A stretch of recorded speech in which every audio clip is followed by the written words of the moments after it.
This is the first meter I purchased. It was used. It's a Layfayette 995071. Then along the way, many times I bought the Harbor Freight multifunction meters. The price has not changed much over the decades. I believe the first one I bought cost somewhere around $4.99. Most times I got them for free. I see that the black digital Harbor Freight meter is labeled Velleman DVM 830. Mrs. Oldfarmer heard I was missing a red meter and found it. Bless her pea-picking heart. The other day, Mrs. Oldfarmer and I were at the local True Value Hardware when she spotted this baby analog meter branded a Gardner Bender GMT 318. Then at Lowe's, I spotted this Tech Power MF 133 branded as a Kobalt analog meter. I think it's cute as a button. So let's compare these meters and do a quick review of basic metering techniques. I won't include the meter that was found.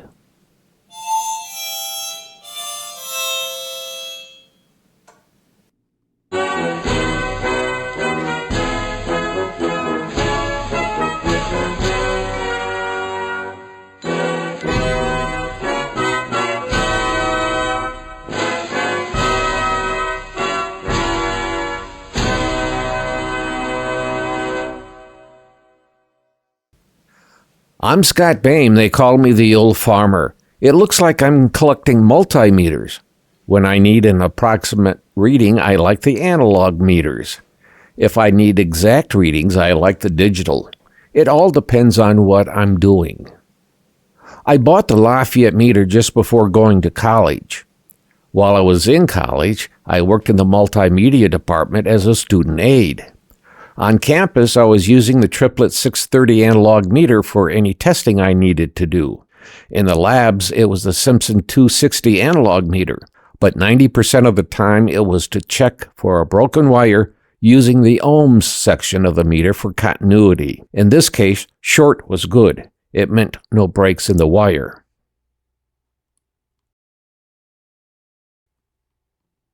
I am dropping the number of batteries I use. I am eliminating 9-volt and AAA batteries. Today we will compare the Gardner Bender and the Kobalt meter against the Centec meter, as well as the Layfayette and the Velleman meter. I'm excited because both analog meters take one AA battery. That's it. Looking at them while still inside the packaging, it looks like the Kobalt meter is the better of the two because of the mirror behind the needle, so that you can align the reflection with the actual needle. We will just be doing the basics to see if there's a difference between the meters. Granted, when you get to fractional readings, digital meters are easier for reading than analog.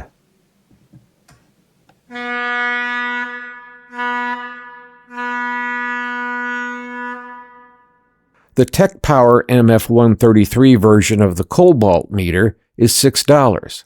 As a Kobalt meter, it is $12.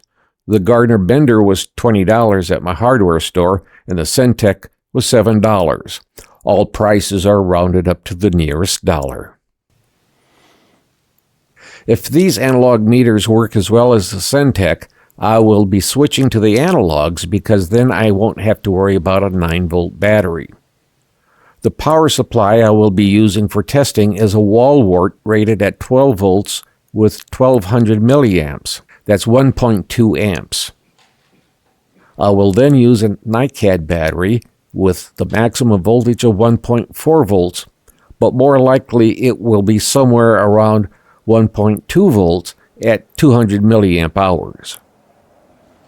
The advantage to an analog meter is the same as with an analog clock with hands.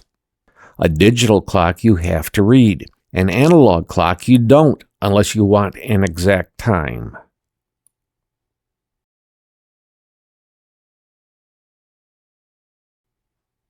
When I use the Layfayette set for the 25-volt scale, I'm seeing about 14.5 volts. This is most likely because there's no load on the circuit. Now let's take a look at the black Velleman meter. It's bouncing around between 17 and 18 volts. The two cheap analog meters are way off on their readings.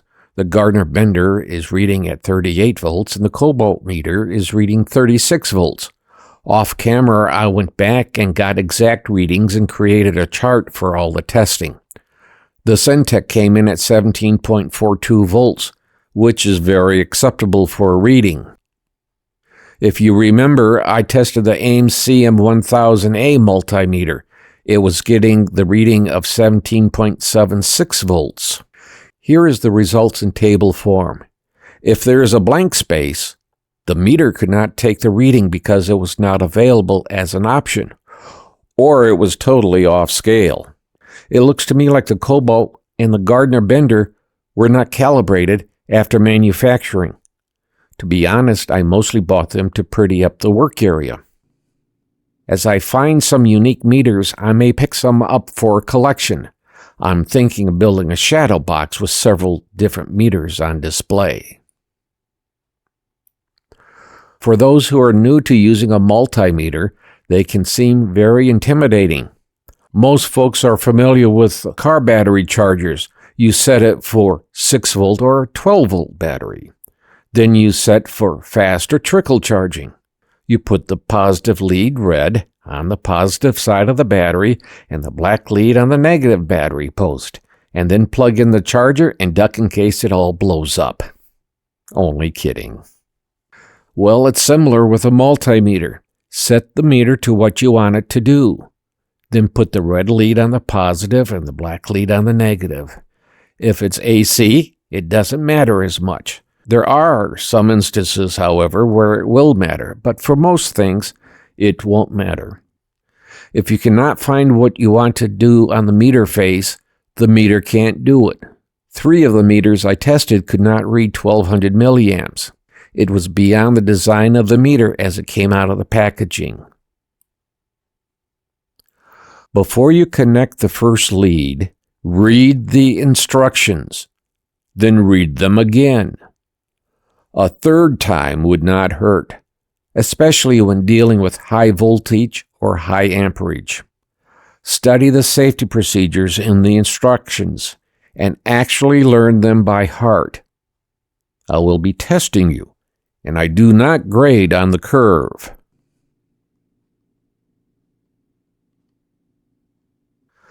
My instructions are an overview.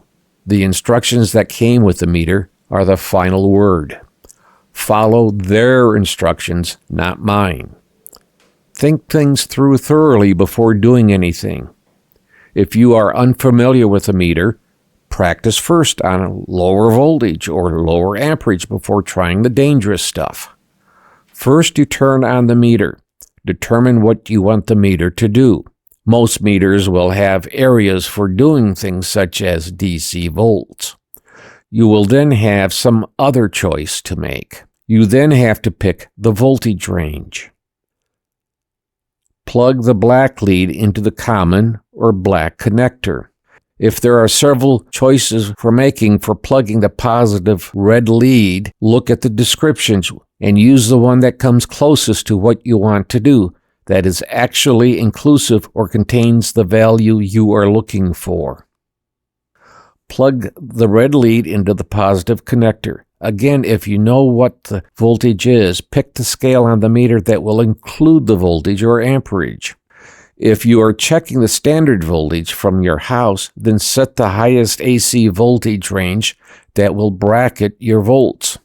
If you do not know, then start at the very highest voltage scale on the meter.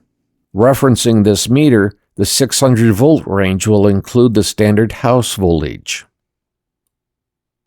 If you're not seeing anything, or if the meter is pinned, there may be another connection option on the meter that will handle the volts. My Layfayette has an additional connector port. There may be an adapter you can buy or possibly build that will allow you to use the meter the way you want, but is still outside of the capacity of the meter coming out of the packaging.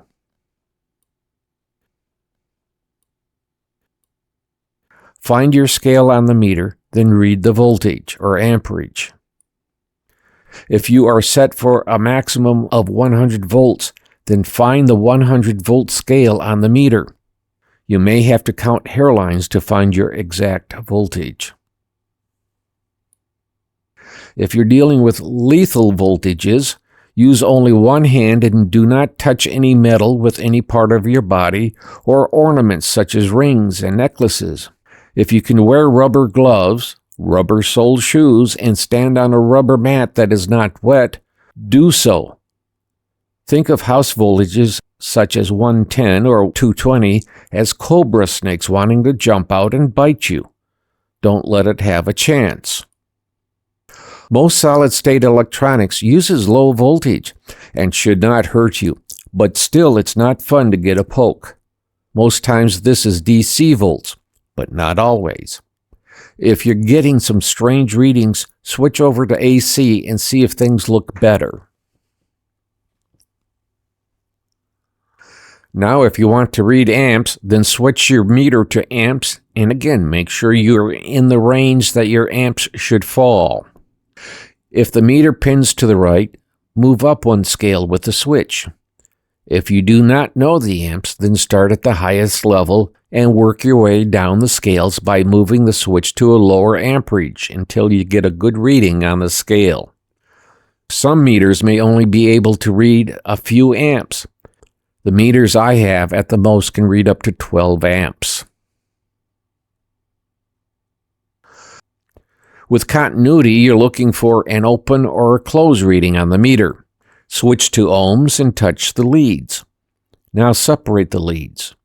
You now know what a broken wire will read, and also a non-broken wire. A good wire will put the needle to the right. If when you touch the leads together and the meter does not move all the way to the right, then use the zero adjust to make it so. On a digital meter, it is 0 and 1. Now check your wire. I most often did this with mic cables, where there are 3 wires inside a sheathing. I would bring both ends of the mic cable together and connect to both ends on pin 1, then pin 2, and finally pin 3. If everything is all right, the meter will show the same as when I bring the meter leads together. This tells me the mic cable is in good shape and ready to use. If you're checking a resistor, there will be a way to find what the value of the resistor will be on the resistor itself. Most often it's by color-coded banding. Most resistors are good if it's within 10% of the stated value. To get the most accurate reading of a resistor, you may have to remove it from the circuit, unless the value for the circuit is given in the schematics. Most times they are not. So if you check the value of the circuit and you know it's correct, write it on the schematic. It will save you time if you have to work on the circuit again. Focus on doing one thing at a time with the meter and take your time. I don't know how often the leads have fallen out of my meter, and I'm wondering why I don't have a reading or I have the meter in the wrong setting. Sometimes it's hard to see the switch hairline. If that's the case and it's your meter, put a dab of white paint where the hairline should be. You will not always have good lighting to see a black line on a black knob. The Layfayette meter and the digitals are close enough for non-critical work. But I don't think that NASA would want these meters. They would want a fluke meter or a Simpson or a triplet meter. For the rest of us not doing commercial work, I don't think we need a $400 or more meter. Play around with bells and buzzers using a battery before trying anything dangerous. You have heard the saying, stupid should hurt? Well, in this case, it will, and possibly kill you. Don't be stupid. Don't be dead. We all know the size of the big Craftsman straight screwdriver. You know, the one that we all have used as a pry bar. I had one in my back pocket while working on the wiring for a well pump. The power switch was behind me. I turned around to turn on the switch. As I started to turn back to see if any smoke was coming from the wiring, the screwdriver raked across a 220 bus line and took the head of the screwdriver off down to where you would put a wrench on for extra torque. The tip of the screwdriver literally vaporized. I didn't get zapped, but I did do the NBC chimes on the water tank with my head. So think of electricity as a cobra snake that is willing to strike if it has a chance. Play it safe, and then figure out how to make it even more safe by about 4 times. Now you are ready to set things up to do some work. Before I go, I sent a message to Gardner Bender, and they offered a suggestion as a first try. With the analog meter, you make sure the needle is at 0. If not, you adjust using the screw on the front of the meter facing. Only a couple of times have I ever had to adjust the mechanical zeroing of the needle. Gardner Bender is willing to send out a replacement meter. It tells me they stand behind their brand. I contacted Kobalt, and they said email the details. I have, and I'm waiting for a response. A meter is a handy tool. You don't need the most fancy or the best. Just something that is accurate and can be used to do the things a meter needs to do. Also, remember to check what kind of battery it uses and see if it's something you want to keep buying at $20 a pop. Well, this is the old farmer Scott Boehm. Be well and be safe. Don't forget to click like and click subscribe on the Old Farmer YouTube channel, and thanks again for watching. Bye.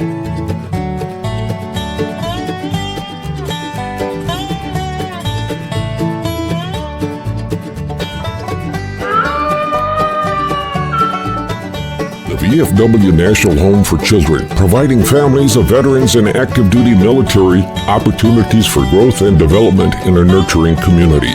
Please consider a donation to help their children and families. Icy Road speaking.